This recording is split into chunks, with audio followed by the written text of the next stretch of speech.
Sa darating na June 2024 ay 2 years na si Chris Aquino na nagpapagamot sa Amerika.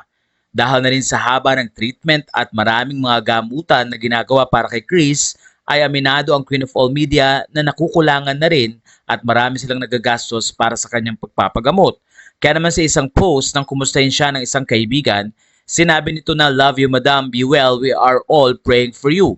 Doon ay naikwento ni Chris na kailangan ng umuwi ni Bimbi sa Pilipinas para makapagtrabaho dahil tumataas na ng sobra ang medical bill nila. Narito ang naging kwento ni Chris. "Bim might go home after my birthday. He needs to work because my medical bills are already getting higher and higher. But then the stage mom is already saying no to a name change. He'll stay as Bim, no last name like Drake." Sa puntong ito ay maraming netizen ang tila excited din na makita si Bimbi at papasok nga yata ito sa show business. Maraming netizen ang nagsabi rin na nahihirapan na din pala si Chris Aquino pagdating sa finances. Although ilang mga netizen na nagsabing paniguradong premium ang insurance or medical insurance na meron si Chris, pero sa dami ng lab test at mga ginagawa para sa sakit ni Chris, paniguradong malaki din ang binabayaran ito.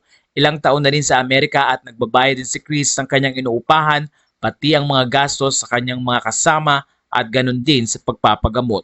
Kaya naman isa ring magandang training di umano kay Bimbi ang kahit paano matuto ng independence malayo sa kanyang ina. Marami rin ang nagsasabing isang part din ito or way ni Chris na turuan si Bimbi sa kalakaran ng mundo para kung dumating ang time na mawala na si Chris ay nandoon si Bimbi at kayang tumayo sa sariling paa.